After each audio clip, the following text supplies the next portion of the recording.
my high honor to introduce Dr. Mark Zuckerberg.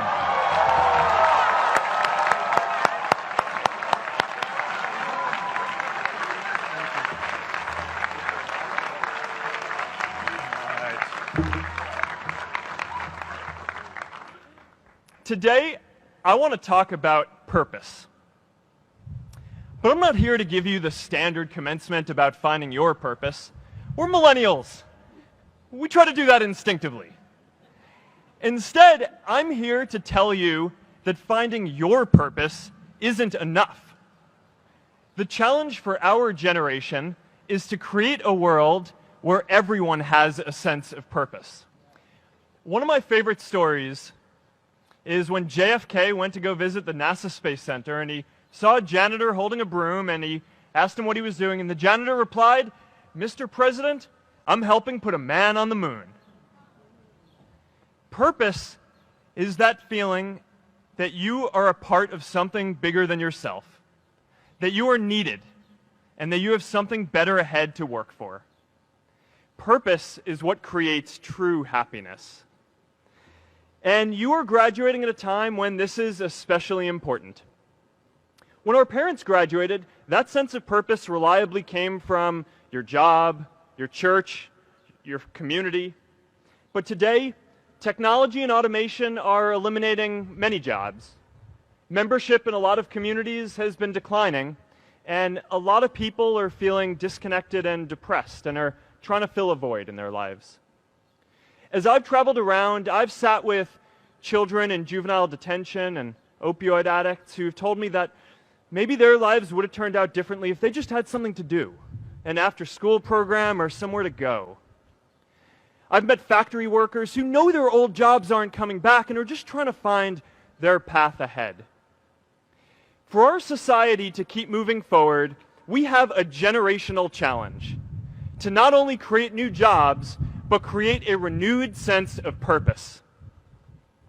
I remember that night I launched Facebook from that little dorm in Kirkland House. I went to Noakes with my friend KX, and I remember telling him clearly that I was excited to help connect the Harvard community, but one day someone would connect the whole world. The thing is, it never even occurred to me that that someone might be us. We were just college kids. We didn't know anything about that. There were all these great big technology companies with all these resources, and I just assumed one of them would do it. But this idea was so clear to us that all people want to connect. So we just kept working on it, day after day after day. And I know that a lot of you are going to have your own stories just like this. A change in the world that seems so clear that you are sure someone else is going to do it. But they're not. You will. But it's not enough to have that purpose yourself.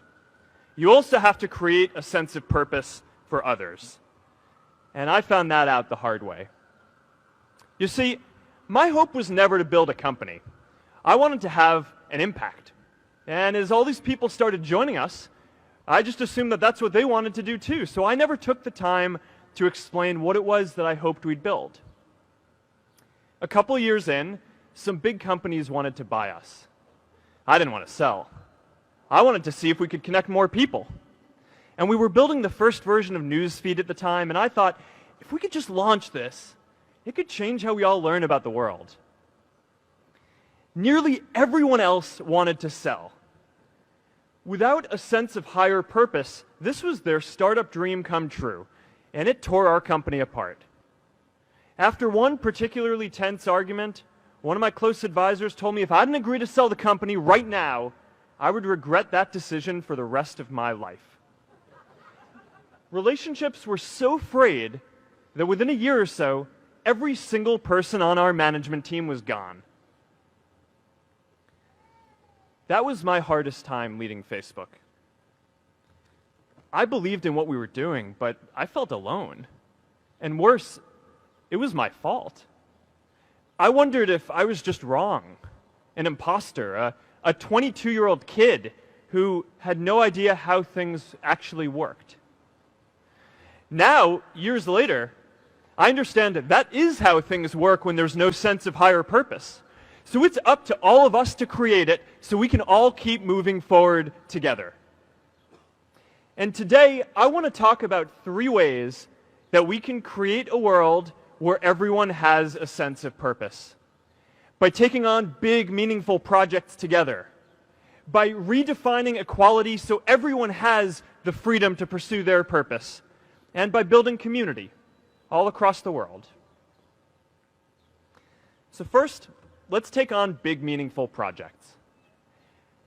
Our generation is going to have to deal with tens of millions of jobs replaced by automation like self-driving cars and trucks. But we have the potential to do so much more than that. Every generation has its defining works. More than 300,000 people worked to put that man on the moon, including that janitor. Millions of volunteers immunized children around the world against polio, and millions of more people built the Hoover Dam and other great projects. And now it's our generation's turn to do great things. Now I know, maybe you're thinking, I don't know how to build a dam. I don't know how to get 1 million people involved in anything. Well, let me tell you a secret. No one does when they begin. Ideas don't come out fully formed. They only become clear as you work on them. You just have to get started. If I had to know everything about connecting people before I got started, I never would have built Facebook. Movies and pop culture just get this all wrong. The idea of a single eureka moment is a dangerous lie. It makes us feel inadequate because we feel like we haven't had ours yet. And it prevents people with seeds of good ideas from ever getting started in the first place. Oh, and you know what else movies get wrong about innovation? No one writes math formulas on glass, okay? All right? That's not a thing, okay? It's really good to be idealistic, but be prepared to be misunderstood. Anyone working on a big vision is going to get called crazy, even if you end up right. Anyone taking on a complex problem is going to get blamed for not fully understanding it, even though it's impossible to know everything up front. Anyone taking initiative will always get criticized for moving too fast because there's always someone who wants to slow you down. In our society, we often don't take on big things because we're so afraid of making mistakes that we ignore all the things wrong today if we do nothing. The reality is, anything we do today is going to have some issues in the future. But that can't stop us from getting started. So what are we waiting for? It is time for our generation-defining great works. How about stopping climate change before we destroy the planet and getting millions of people involved, manufacturing and installing solar panels? How about curing all diseases and getting people involved by asking volunteers to share their health data, track their health data, and share their genomes? You know, today, our society spends more than 50 times as much treating people who are sick as we invest in finding cures so people don't get sick in the first place. It makes no sense. We can fix this. How about modernizing democracy so everyone can vote online? And how about personalizing education so everyone can learn? These achievements are all within our reach. Let's do them all in a way that gives everyone in our society a role. Let's do big things, not just to create progress, but to create purpose.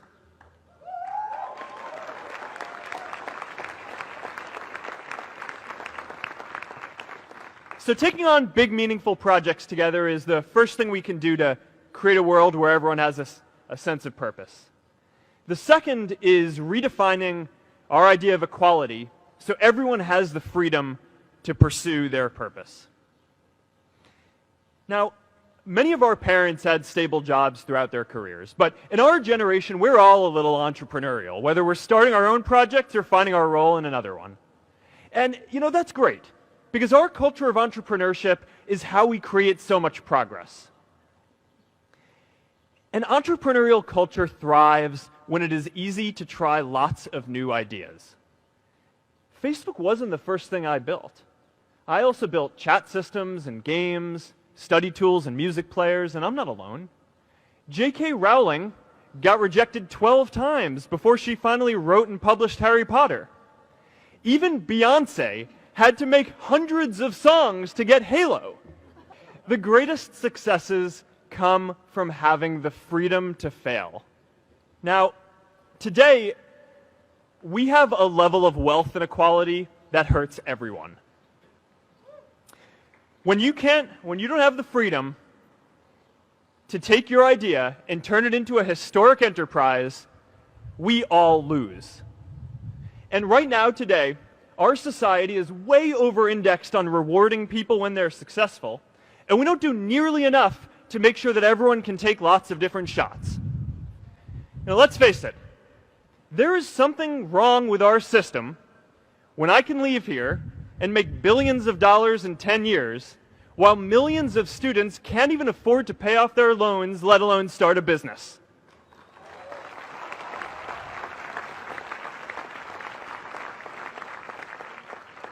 Look, I know a lot of entrepreneurs, and I don't know a single person who gave up on starting a business because they were worried they might not make enough money. But I know too many people who haven't had the chance to pursue their dreams because they didn't have a cushion to fall back on if they failed. We all know you don't get successful just by having a good idea or working hard. You get successful by being lucky too. If I had to support my family growing up instead of having the time to learn how to code, if I didn't know that I was going to be fine if Facebook didn't work out, then I wouldn't be standing up here today.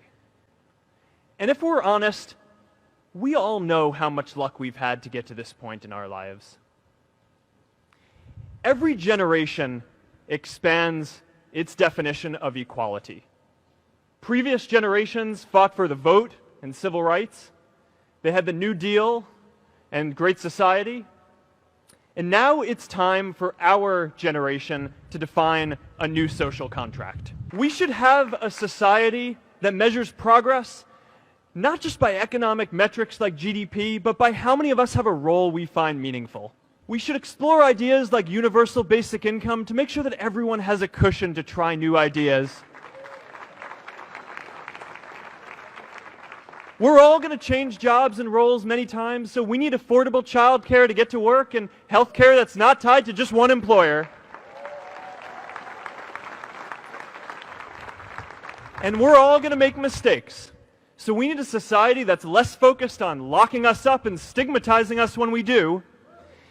And as our technology keeps on evolving, we need a society that is more focused on providing continuous education through our lives.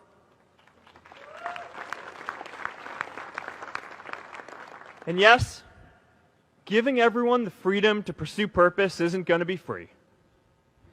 People like me should pay for it. And a lot of you are going to do really well, and you should too.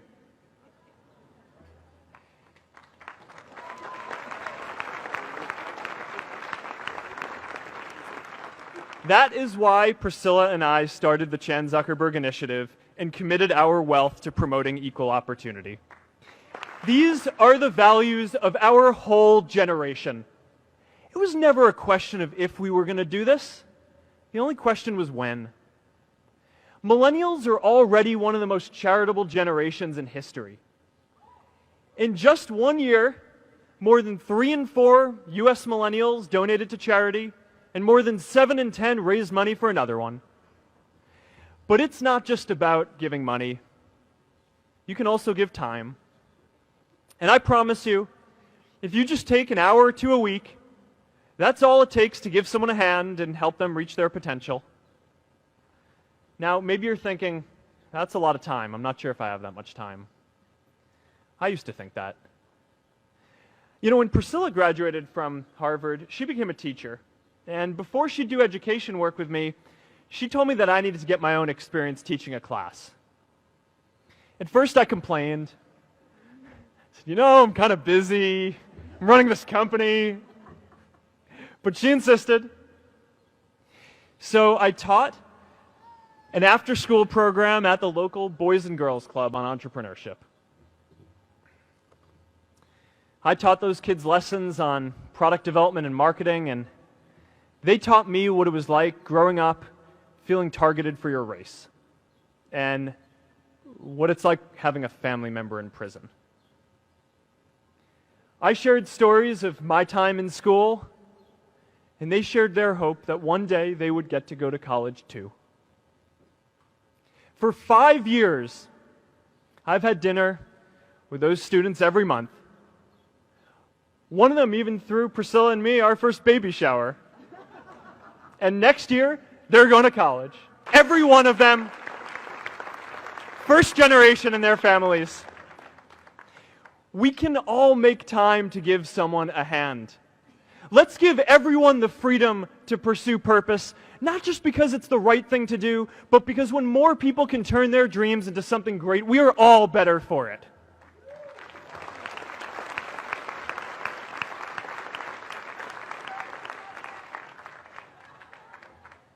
Purpose doesn't only come from work. The third way we can create a sense of purpose for everyone is by building community. And in our generation, when we say purpose for everyone, we mean everyone in the world. Now, quick show of hands. How many of you here are from another country? All right, now keep your hands up. How many of you are friends with one of these folks? Now we're talking. See, we have grown up connected. In a recent survey of millennials around the world, asking what most defines our identity, the most popular answer wasn't nationality, ethnicity, or religion. It was citizen of the world. That's a big deal. Every generation expands the circle of people we consider one of us. And in our generation, that now includes the whole world. We understand that the great arc of human history bends towards people coming together in ever greater numbers, from tribes to cities to nations, to achieve things that we could not on our own. We get that our greatest opportunities are now global. We can be the generation that ends poverty, that ends disease. And we get that our greatest challenges need global responses too.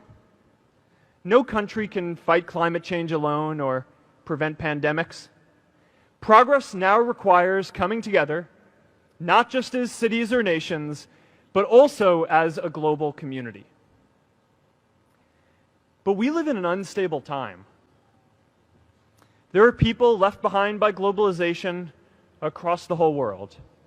And it's tough to care about people in other places when we don't first feel good about our lives here at home. There's pressure to turn inwards.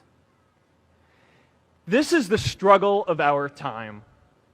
The forces of freedom, openness, and global community against the forces of authoritarianism, isolationism, and nationalism.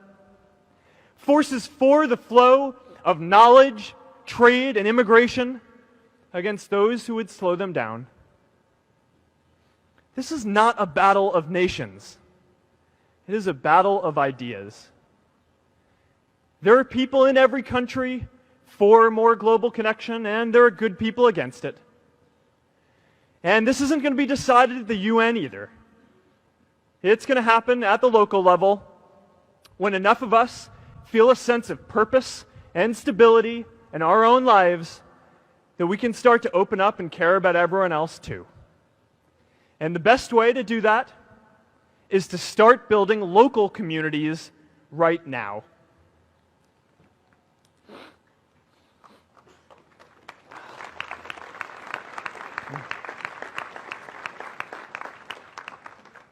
We all get a lot of meaning from our communities.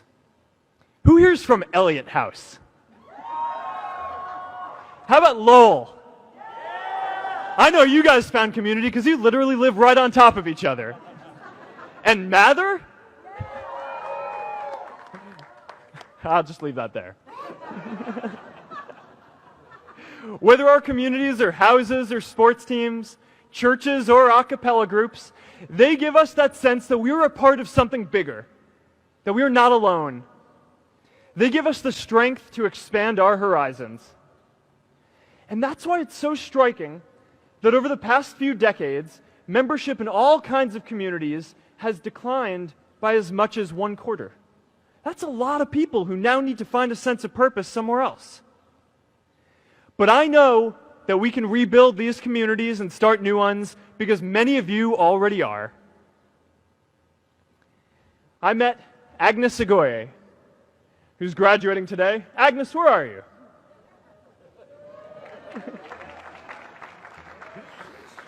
Agnes spent her childhood navigating conflict zones with human trafficking in Uganda, and now she's trained thousands of law enforcement officials to keep communities safe.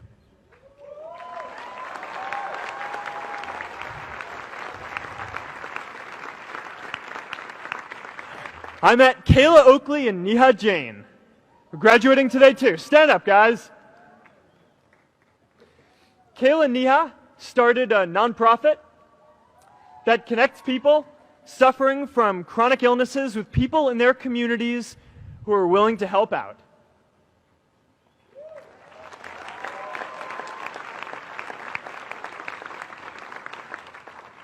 And I met David Razu Aznar, who's graduating from the Kennedy School today. David, stand up. David is a former city councilor who fought to make Mexico City the first Latin American city to pass marriage equality, even before San Francisco.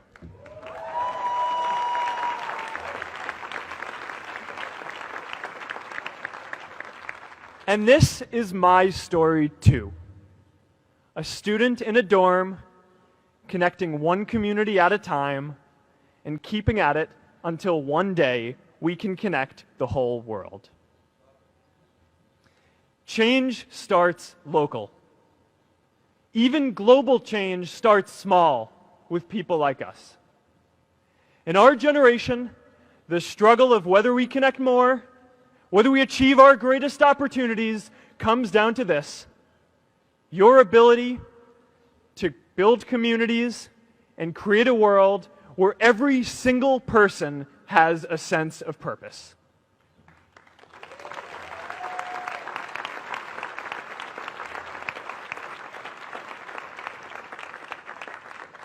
Class of 2017, you are graduating into a world that needs purpose. And it's up to you to create it. Now, maybe you're asking yourself, can I really do this?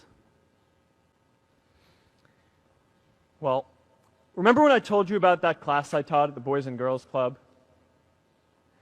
One day after class, I was talking to my students about going to college, and one of my top students raised his hand and said that he wasn't sure he could go to college because he's undocumented. He wasn't sure if they'd take him. Last year, I took him out to breakfast for his birthday, and I wanted to get him a gift, so I asked him what he wanted, and he just started talking about struggles that he saw other students in his class facing, and finally said, you know, I'd really just like a book on social justice. I was blown away. Here is a young guy who has every reason to be cynical. He wasn't sure if the country he calls home, the only one he's known, was going to deny him his dream of going to college. But he wasn't feeling sorry for himself. He wasn't even thinking of himself. He has a greater sense of purpose, and he's going to bring people along with him. It says something about our situation today that I can't even say his name because I don't want to put him at risk. But if a high school senior who doesn't know what the future holds for him can do his part to move the world forward, then we owe it to the world to do our part too.